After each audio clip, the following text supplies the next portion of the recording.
इस कार्यक्रम के पुण्यार्चक हैं श्री कंवर लाल जी, महावीर प्रसाद जी पाटनी, आर के ग्रुप, मदनगंज, किशनगढ़, राजस्थान।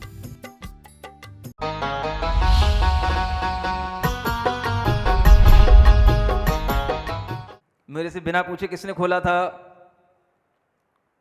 आपके अंदर उससे अपना भाव कितनी बार जुड़ता है, और जुड़ता है तभी वो चीज आपकी है ये महसूस होता है आपको। ये उदाहरण दे करके बता रहा हूं। आपने व्रत लिए, अब ये व्रत मेरे हैं, ये भाव भी आपको अपने उन व्रतों से जोड़ करके ही तो आएगा। व्रत लेकर के फ्री हो गए, ना हम कभी व्रतों की भावना करते, ना व्रतों के बारे में विचार करते, ना हमें व्रतों के कोई भी गुण दोष नजर आते, बस फ्रीक्वेंटली सब चल रहा है बिल्कुल। ना सामायिक में कोई व्रत की भावना, ना कभी अन्य समय में कोई व्रत की भावना। तो व्रत से अपनापन कहां आया? बहुत से व्रती देखना व्रत लेकर के बिल्कुल फ्री हो जाते हैं, कभी भी उन्हें ख्याल ही नहीं आता कि हमने कोई व्रत लिए थे, उन व्रतों का हमने कभी चिंतन किया, या व्रत की कोई भावना की, या व्रत के बारे में हमने कभी गुण दोषों का कोई विचार किया। कुछ होता ही नहीं। एक अलग ही तरीके की जिंदगी बन जाती है सुबह से शाम तक की, और उस जिंदगी में व्रती तो हैं लेकिन व्रत में अपनेपन की कोई भावना नहीं रहती। जिस चीज से आप अपना उपयोग नहीं जोड़ोगे वो चीज आपकी रहेगी कैसे?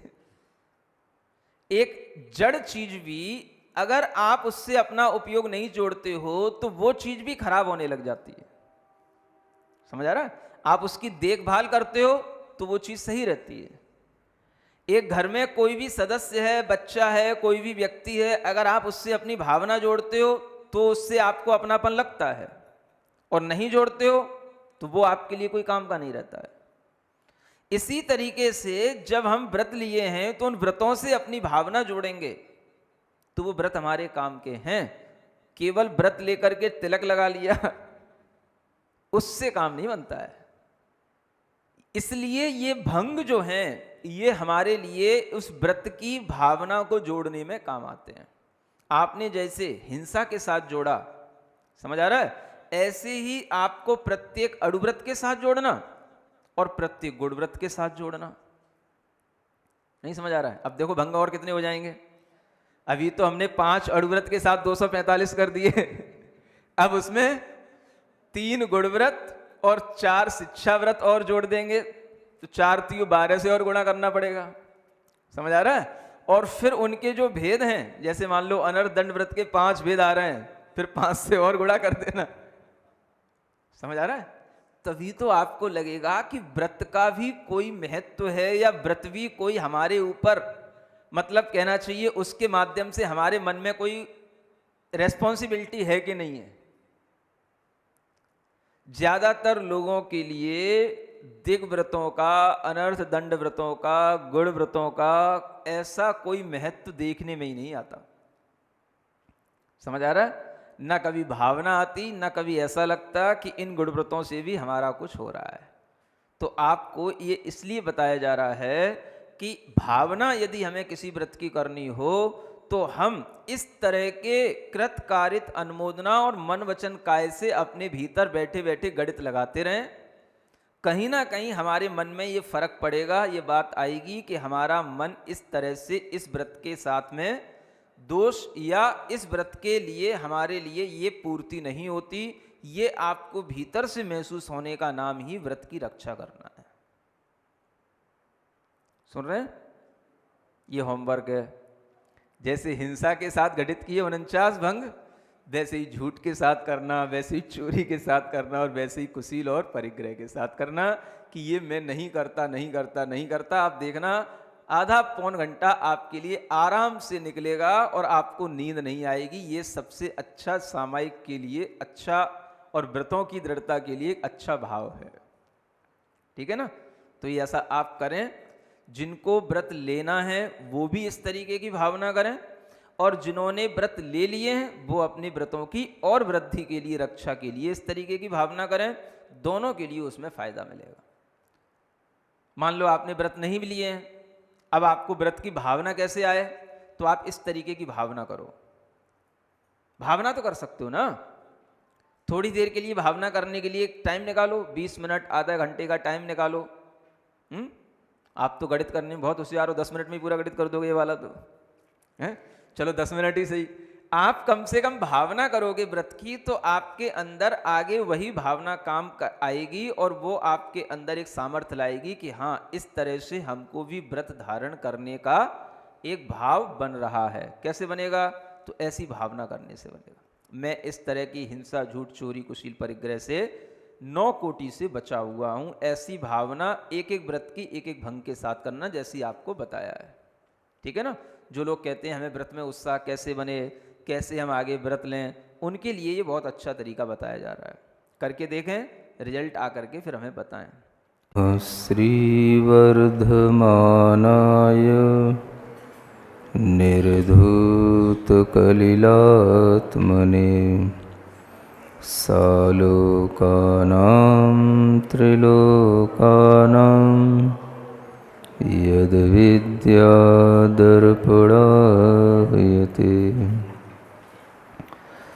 आचार्य समंतभद्र महाराज विरचित रत्नकरंडक श्रावकाचार ग्रंथ में दिग्व्रतों का वर्णन होने के उपरांत अनर्थ दंड व्रत का वर्णन प्रारंभ हुआ है। 3 प्रकार के जो गुण व्रत बताए गए हैं, उनमें यह अनर्थ दंड व्रत नाम का जो व्रत है, यह मुख्य रूप से उन्हीं के लिए है जो अपनी दिशाओं की मर्यादा करके दिग्व्रत को धारण करके उस दिग्व्रत की मर्यादा के साथ साथ अपने अंदर मन, वचन, काय की प्रवृत्तियों को समीचीन बनाने के लिए प्रयत्न करते हैं। अनर्थ दंड का मतलब आपको कल बताया भी था। वैसे आगम में 3 जो मन, वचन, काय के योग हैं, इन्हीं को दंड के रूप में स्वीकार किया जाता है। और जब ये अशुभ रूप में होते हैं तो इन्हें विशेष रूप से दंड कहा जाता है। जब मन की प्रवृत्ति, वचन की प्रवृत्ति और काय की प्रवृत्ति अशुभता से जुड़ जाती है तो वह हमारे लिए एक तरह से दंड देने का काम करने लग जाती है, क्योंकि उससे कर्म का बंध होता है और उस कर्म के फल से इस जीवात्मा को फिर दुख होता है। उसी दंडों को यहाँ पर 5 भागों में विभाजित किया गया। कल इनके नाम भी आपको बताए हैं कि एक पाप उपदेश, दूसरा हिंसा दान, तीसरा अपध्यान, चौथा दुष्श्रुति और 5वां प्रमादचर्या। ये 5 प्रकार के अनर्थ दंड यहाँ बताए गए। अगर हम इनमें देखें तो मन, वचन और काय, इन तीनों की दुष्प्रवृत्तियों को रोकने का ही यह एक उपाय है।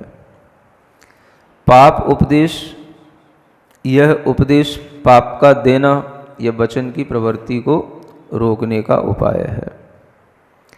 हिंसा दान, यह काय की प्रवृत्ति, दुष्प्रवृत्ति को रोकने का उपाय है। अपध्यान, यह मन की दुष्प्रवृत्ति को रोकने का उपाय है। दुष्श्रुति, यह भी एक तरह से देखा जाए तो जो हम दुष्श्रुति दूसरों के माध्यम से सुन रहे होते हैं, अगर उस अपेक्षा से देखें तो यह मन की दुष्प्रवृत्ति को रोकने का उपाय है। और अगर हम उसी दुष्श्रुति को खुद पैदा कर रहे हैं तो यह वचन की प्रवृत्ति को रोकने का उपाय है। और प्रमादचर्या, यह भी काय की दुष्प्रवृत्ति को रोकने का उपाय है। कुल मिलाकर के हम ये समझ सकते हैं कि मन, वचन और काय की जो पाप रूप प्रवृत्तियां हैं, उन्हें और अच्छा बनाने के लिए, उन्हें समीचीन बनाने के लिए, पाप से पुण्य रूप बनाने के लिए, अशुभ से शुभ रूप बनाने के लिए यह एक प्रक्रिया आपके सामने आ रही है। अधिकतर लोग अपने व्यापार आदि के जीवन में इस तरह की प्रक्रिया पर ध्यान न देने के कारण से व्यर्थ में अनेक तरह के पाप का बंध भी किया करते हैं।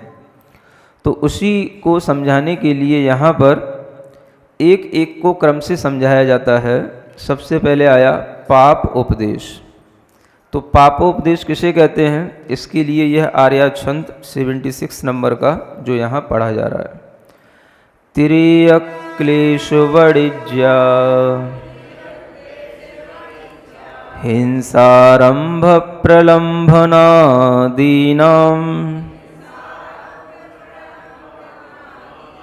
प्रसवः कथा प्रसंगः स्मर्तव्यः पाप उपदेशः। हाँ, पढ़ें एक बार। तिर्यक क्लेश वणिज्या प्रसवः कथा प्रसंगः स्मर्तव्यः पाप उपदेशः। गृहस्थ के लिए कहा जा रहा है कि वह पाप उपदेश नामक इस अनर्थ दंड व्रत से अपने को बचाए। कौन सा उपदेश? पाप उपदेश, है ना। आप पहले ये सोचेंगे उपदेश कौन देता है? गृहस्थ। हैं? कौन सा गृहस्थ उपदेश देने बैठता है? महाराज उपदेश तो आप देते हो। हम तो जब कभी उपदेश देते हैं आप हमेशा उपदेश देते रहते हो। उसी उपदेश की बात कही जा रही है जो उपदेश आपके बातों से शुरू होता है और लंबी लंबी बातों तक चलता रहता है। जो उपदेश मोबाइल से शुरू होता है और वह बहुत देर तक चल चल करके आपकी पूरी यात्रा समाप्त करा देता है। रास्ते में चलते हुए भी आप अनेक तरह के इस कार्यों में संलग्न रहते हैं और इस तरह के उपदेश आपके हमेशा बने रहते हैं। दूसरों को शिक्षा देने का सबसे ज़्यादा काम गृहस्थ ही करता है। समझ आ रहा है? गृहस्थ को हर चीज़ पता तो होती है, लेकिन उसे ये पता नहीं होती कि ये चीज़ दूसरे को जो हम बता रहे हैं ये उसके लिए पाप वृद्धि में काम आएगी या पाप हानि में काम आएगी। उसे हमेशा कोई प्रसंग आ जाए तो उसे समझाइश देने का एक बहुत बड़ा भाव हर गृहस्थ के अंदर जुड़ा रहता है। समझ आ रहा है? सुना भी जाता है यह भारत देश वह देश है जहाँ पग पग पर डॉक्टर और वकील मिला करते हैं। इसके लिए कहीं दूर जाने की जरूरत नहीं है। पग पग पे कहें तो घर घर में भी कह सकते हैं, है ना। हर घर में तो आपको डॉक्टर मिलेंगे और हर घर में वकालत करने वाले लोग मिलेंगे। किसी भी तरह की समस्या हो आप बस उनके सामने लेके पहुंच जाओ, हर समस्या का समाधान आपको अपने घर का व्यक्ति नहीं कराएगा, बगल वाला जो पड़ोसी होगा वो आपको बहुत अच्छा समाधान देगा। और किसी भी तरीके की बीमारी हो, वो कोई भी बीमारी आप अपने पड़ोसी से पूछोगे तो उसका वो भी समाधान देगा। समझ आ रहा है? तो उपदेश देना तो सबके लिए हो रहा है और उसी को ध्यान में रखते हुए यहाँ कहा जा रहा है कि गृहस्थों को पाप का उपदेश नहीं देना है। वो पाप का उपदेश कैसे होता है? कथा प्रसंगः प्रसव। कथाओं का प्रसंग जैसे ही बनता है तो उससे ही ये पाप का उपदेश प्रसव माने उसकी उत्पत्ति हो जाती है। यानी पाप उपदेश कहाँ से निकल पड़ता है? एकदम से जैसे ही हमने कोई कथा वार्ता चर्चा टॉकिंग कोई भी हमने शुरू की और उस टॉकिंग में हम ये भूल जाते हैं कि हमें किस तरह का उसको उपदेश देना या किस तरह की बात उसे बताना। तो व्यर्थ में भी कई बार हिंसा के पाप के उपदेश दे दिए जाते हैं। हो सकता है जो यहाँ पर लिखा है उसमें आपका इन्वॉल्वमेंट बहुत कम हो, लेकिन फिर भी समझने की चीज़ है कि क्या ऐसा होता है कि नहीं होता। अगर इन्वॉल्वमेंट नहीं है तो फिर तो बहुत ही ईजी है आप लोगों के लिए अनर्थ दंड व्रत का नियम लेना और इसका त्याग करना, और अगर है तो उसको कम करना। ये भी आपके लिए इससे शिक्षा मिल सकती है। कहते हैं तिर्यक क्लेश वणिज्या। ये वणिज्य माने होता है व्यापार। हम व्यापार करते हैं कई तरह के, तो उनमें से भी कुछ ऐसे व्यापार होते हैं जिन व्यापारों के माध्यम से तिर्यंचों को एक तरह से क्लेश पहुंचता है। एक इसका अर्थ ये भी निकाला जा सकता है तिर्यंचों को क्लेश पहुंचाने वाले व्यापारों का उपदेश देना, है ना। तो इससे क्या अर्थ निकलता है कि ऐसा कोई भी कथन, ऐसी कोई भी जानकारी देना जिससे कि पशुओं को भी नुकसान पहुंचे, उनको हानि पहुंचे, इस तरीके से उनका व्यापार आदि के संबंध में बताना, ये भी पाप उपदेश कहा जाता है। लोग पशुओं की खरीद फरोख्त करते हैं और पशुओं के माध्यम से भी बहुत सारा व्यापार चलता है। तो जो लोग जिस तरह की जानकारी रखते हैं वो अगर किसी दूसरे व्यक्ति को ऐसा बता देते हैं कि भाई वहाँ पर इस तरह के पशु अच्छी मात्रा में मिलते हैं और सस्ते मिलते हैं, और वो चीज़ आपने उसको बता दी जो पशुओं को ले लेता है और फिर खरीद करके उनको किसी ना किसी तरीके से पीड़ित करता है, मारता है और मार करके उनसे अपना व्यापार चलाता है। अगर इस तरह की बात उस व्यक्ति के पास पहुंच जाती है तो वो बहुत सारी संख्या में उन पशुओं को वहां से खरीद सकता है। अगर कहीं सुविधाजनक तरीके से वो पशु मिलते हैं तो उनको भी वो अपने पास ला करके उनसे अपना व्यापार चलाएगा। तो उससे जो उन पशुओं को क्लेश पहुंचा आपको तो पता नहीं, आप सिर्फ कह करके पीछे हो गए या भूल गए, लेकिन आपकी कही हुई बात दूसरे के लिए समझ में आई और उसके माध्यम से पशुओं का उसने जो संग्रह किया, उनको मारण पीटन किया, उससे जो दुख हुआ उनको या उनका वध हुआ, उसका पाप का उपदेश आपके लिए निमित्त बना। तो ये पाप का उपदेश कहलाता है। ऐसे भी पाप के उपदेश दिए जाते हैं जिसके माध्यम से न केवल तिर्यंचों का व्यापार होता है बल्कि मनुष्यों का भी व्यापार होता है। दास दासियां के रूप में आजकल तो क्या व्यापार नहीं हो रहे हैं।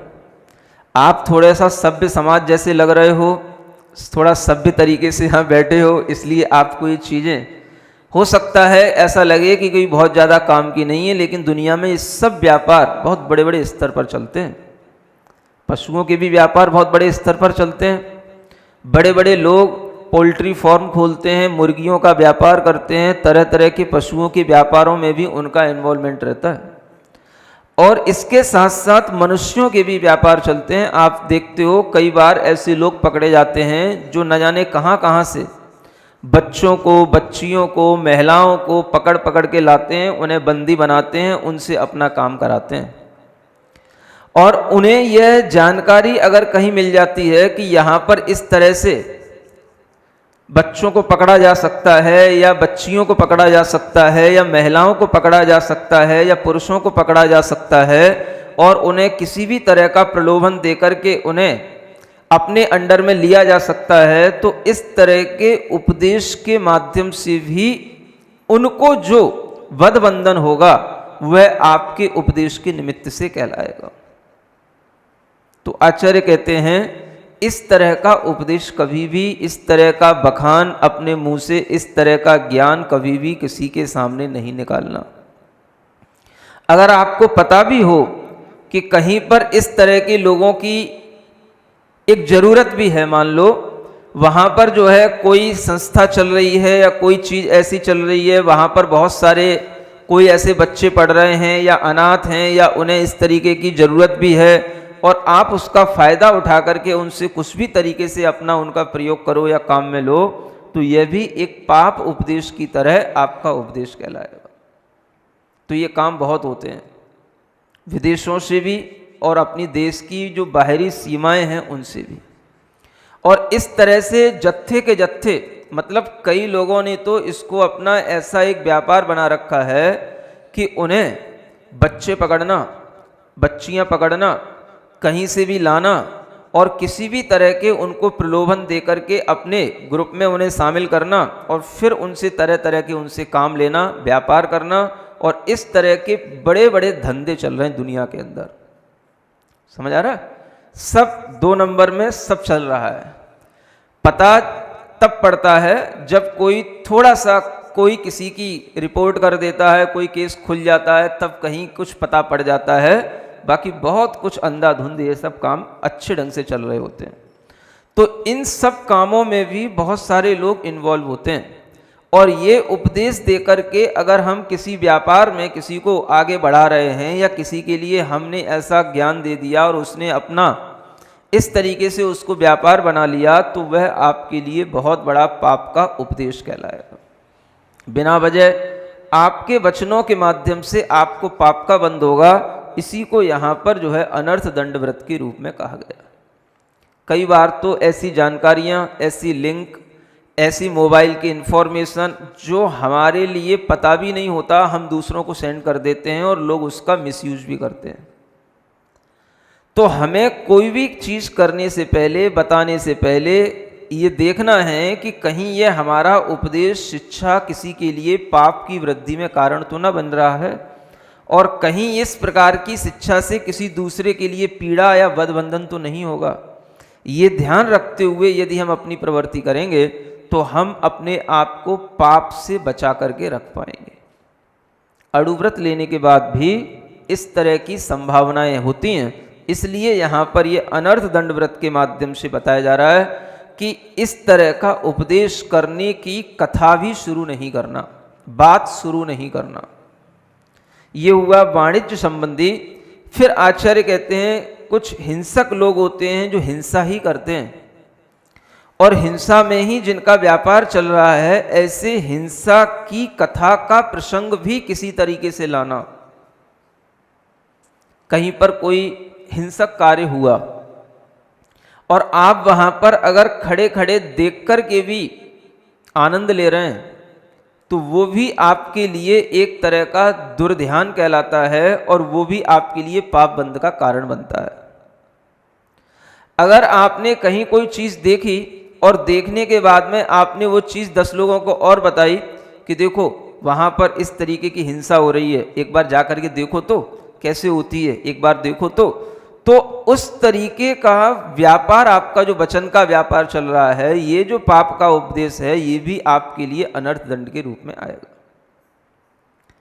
किन्हीं भी हिंसा की चीज़ों को देख करके उसको बताना, या हिंसा की चीज़ें जो हम कर रहे हैं या दूसरा जो कर रहा होता है, उस करने वाली चीज़ों को किसी दूसरे के लिए और शिक्षा के रूप में देना, यह भी पाप का उपदेश कहलाता है।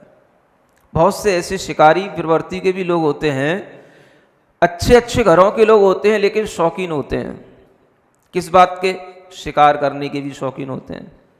उन्हें पता पड़ जाए कि यहाँ पर इस तरह के पशु हैं या कोई पक्षी हैं, तो वह उन्हें मारने में अपना एक बहुत बड़ा मतलब वीरता भी समझते हैं और बहादुरी भी समझते हैं, और उनको मार करके उसका कुछ ना कुछ चर्म इत्यादि अंश जो है अपने घर में भी लगा करके रखते हैं, सजा करके रखते हैं। ऐसे ऐसे भी लोग हैं। समझ आ रहा है? कोई हाथी के दांत हैं, किसी हिरण की कस्तूरी है, या कोई जो है शेर आदि की खाल है, इन सब चीज़ों से भी घर में लोग डेकोरेशन करते हैं। ये कैसे पता पड़ता है? लोगों को या तो ये काम खुद करना होता है, या कोई जो दूसरा करके उनके लिए दे देता है, तो उससे अपने लिए वो रख लेते हैं। और कई घरों में ऐसा भी देखा जाता है, लोग कहते हैं महाराज अगर घर में शेर का कहीं कुछ जो है जैसे चर्म वगैरह लगी हुई है तो उससे डर नहीं रहता, भय नहीं रहता, ये नहीं होता, वो नहीं होता। इस तरीके की भी टोने टुटके समझ करके उन चीज़ों को अपने घर में रखते हैं। ये सब क्या है? ये सब भी पाप के उपदेश में आता है। आप कर रहे हो, आपको देख करके दूसरा करेगा। आपने अपने घर पर कोई ऐसी चीज लगाई जो पशु की हिंसा से उत्पन्न हुई है, आपके घर में जो भी रिश्तेदार आएंगे, जो भी लोग आएंगे, वो देखेंगे तो वो भी पूछेंगे ये कहाँ से लाए, आप उनको बताओगे कि ये वहाँ से लाए। समझ आ रहा है? वो भी वहीं से चीज़ खरीदेंगे, चीज़ की डिमांड बढ़ेगी, आपके माध्यम से वो पाप का उपदेश दूसरे जीवों की हिंसा का कारण बन रहा है। इस तरह के शौक जो है हम बहुत सारे कर रहे होते हैं घरों में, और उसके माध्यम से हम अपने घर को डेकोरेट करते हैं और अपने लिए अच्छा एक स्टैंडर्ड बनाते हैं। लेकिन इनके पीछे ये ध्यान रखनी चाहिए भावना कि वह किसी जीव की हिंसा का कोई भी प्रोडक्ट नहीं होना चाहिए।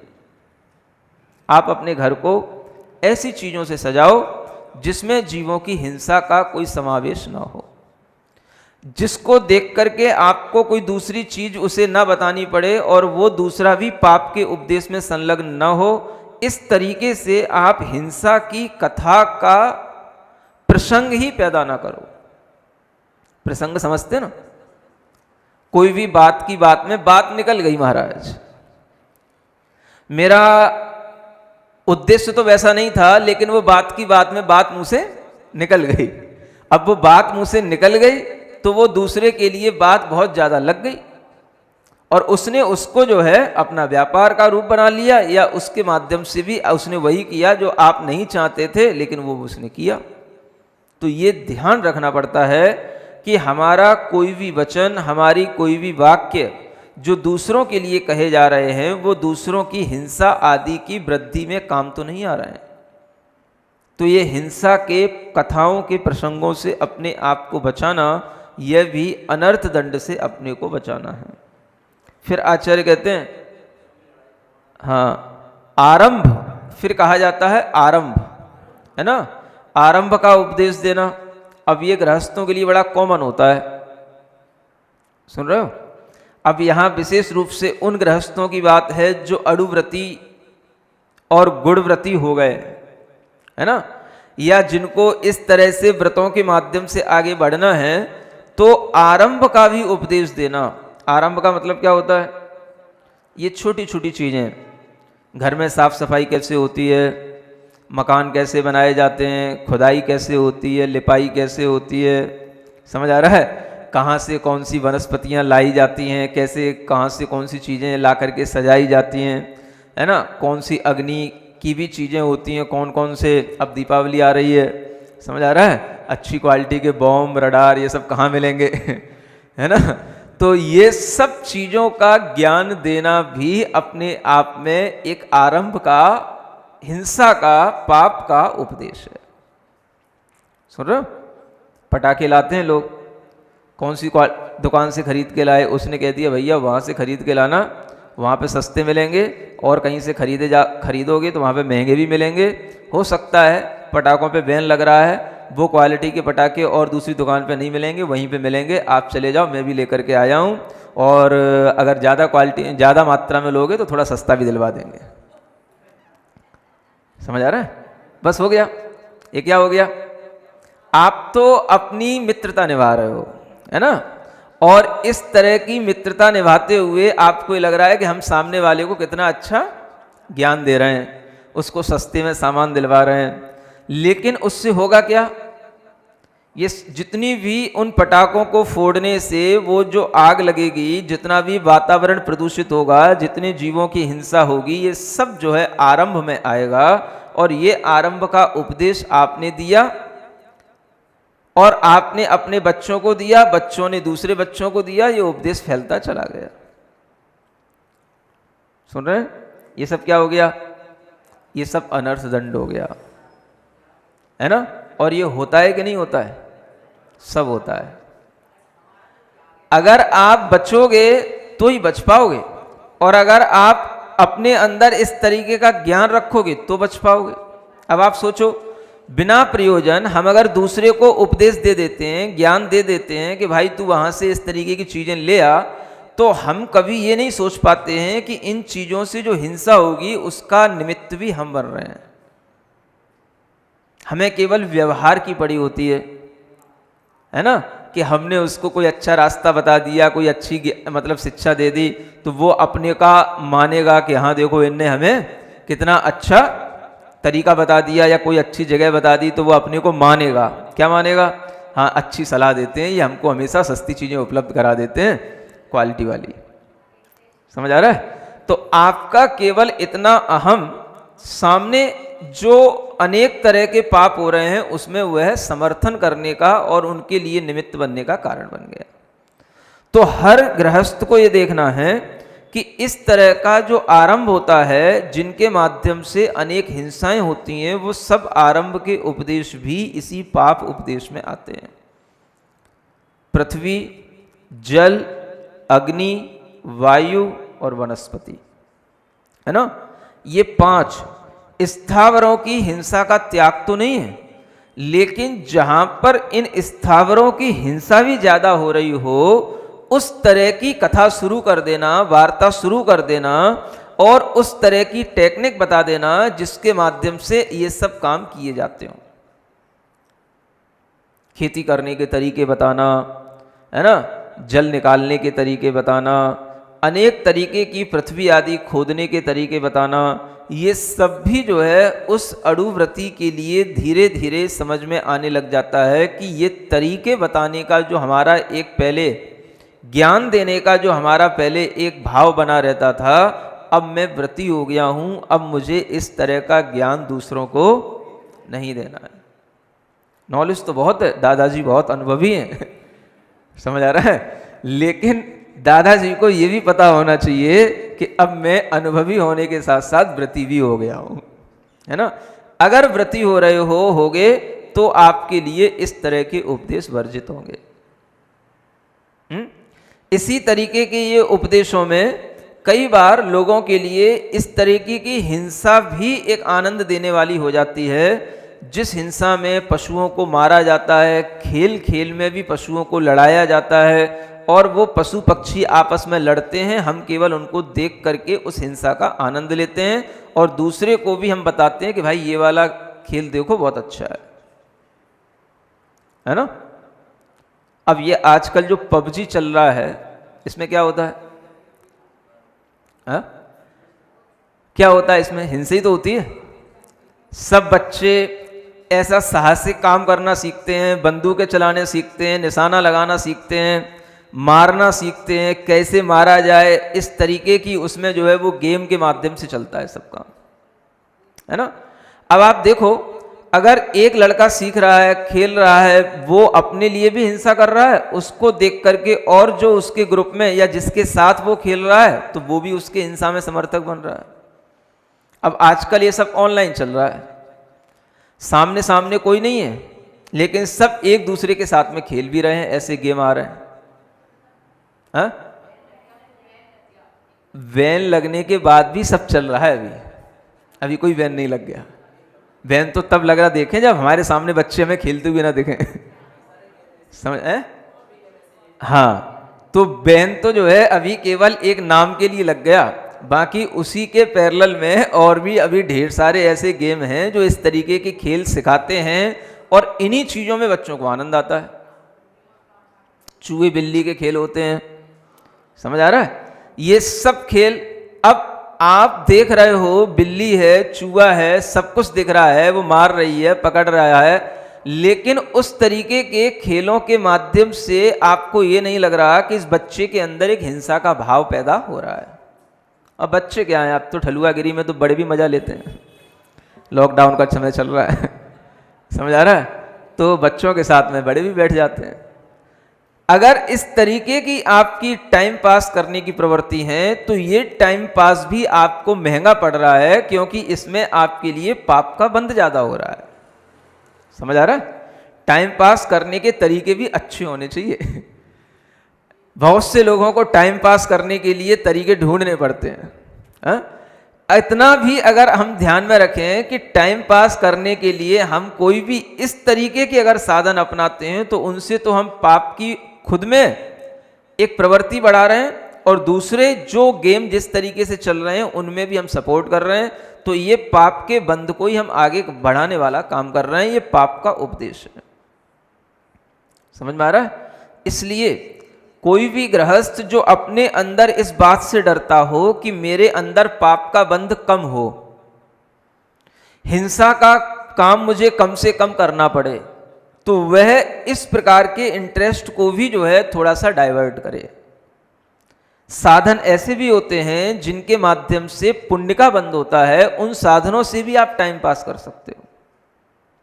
बहुत सारी चीजें ऐसी भी आपके सामने होती हैं जिनसे आपको कुछ नॉलेज होती है, आपके लिए कुछ ऐसी चीजें मिलती हैं जिससे आपके कुछ स्किल्स में डेवलपमेंट होता है। ऐसी भी चीजें होती हैं जो आपके लिए कुछ नई नई जानकारियां देती हैं और जिसके माध्यम से आपको कुछ लाभ अपने लिए भी होता है और दूसरों को देने के लिए भी होता है। टाइम पास करने के तो बहुत सारे तरीके होते हैं। जिन लोगों को कुछ आता है उनके लिए तो टाइम कितना भी बड़ा हो वो कम पड़ता है, और जिनको कुछ नहीं आता है उनके लिए टाइम बहुत भारी दिखाई देता है, उनको टाइम पास करना पड़ता है। समझ आ रहा है? जो लोग काम के हैं उन्हें टाइम पास करने की क्या जरूरत है, उनके पास तो काम ही बहुत रहता है।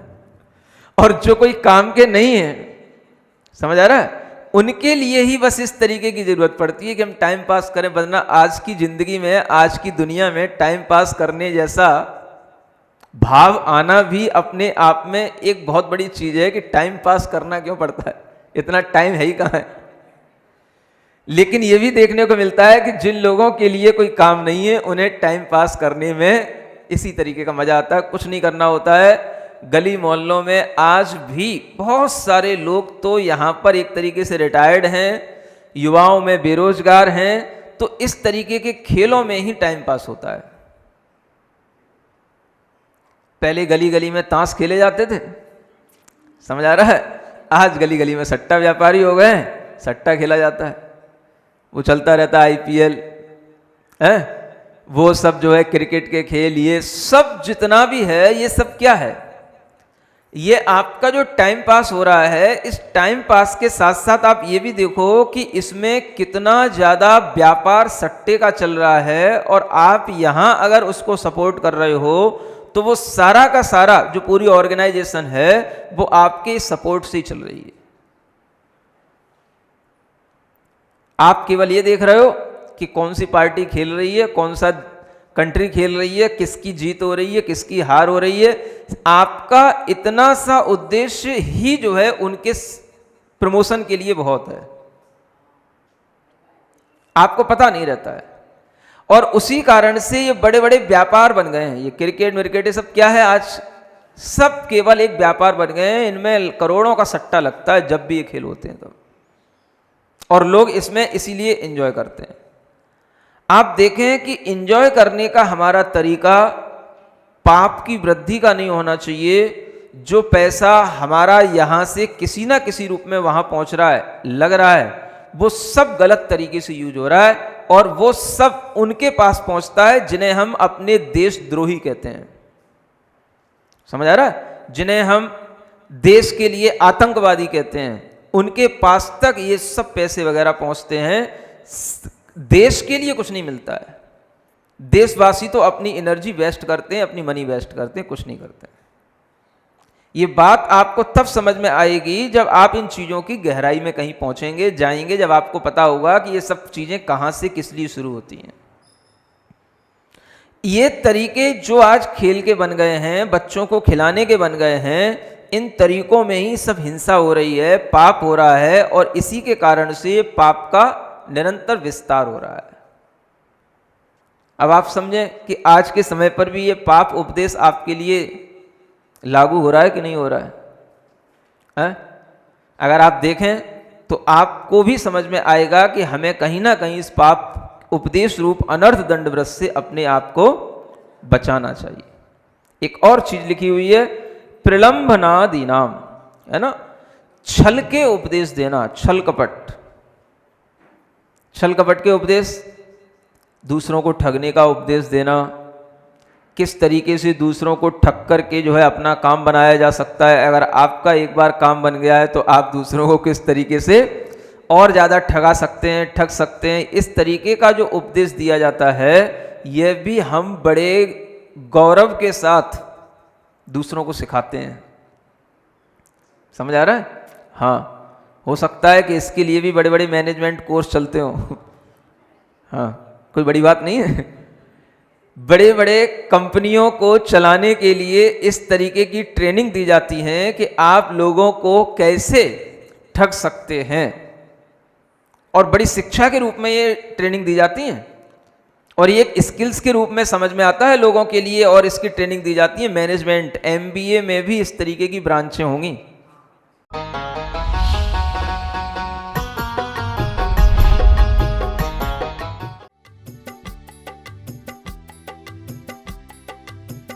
इस कार्यक्रम के पुण्यार्चक थे श्री कंवर लाल जी, महावीर प्रसाद जी पाटनी, आर के ग्रुप, मदनगंज, किशनगढ़, राजस्थान।